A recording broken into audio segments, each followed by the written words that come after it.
Cross ni Kristo.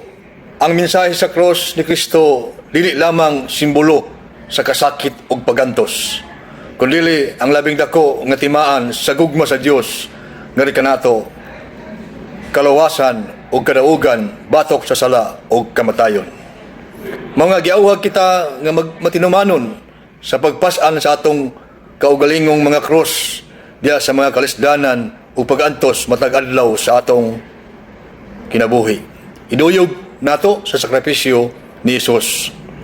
Matubos sa atong Ginoong Jesus diha sa San Lucas 9:23, kung may buot mo sunod kanako, kinahanglan na magdumili siya sa iyang kaugalingon, magpasan sa iyang cross sa tanang adlaw ug magsunod kanako.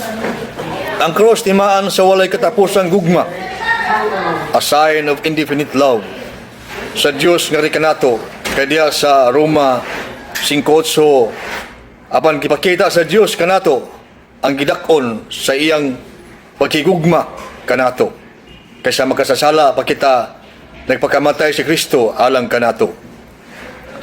Ang cross ingon nga pagbayad sa sala ug pagpasiguli, redemption and reconciliation. Ang cross mao ang dapit diin ang hustisya o kaluoy sa Dios nagtagbo.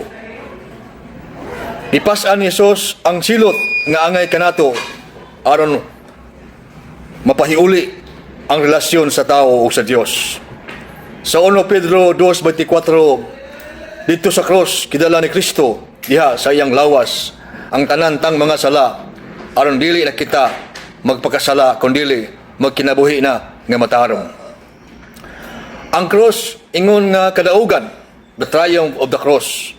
Matod pa ni San Pablo sa 1 Corinto 1:18, kay mensahe hitungod sa kamatayon ni Kristo dito sa cross, binuang alang ngadtong wala maluwas, apan kanaton giluwas gahom kini sa Dios.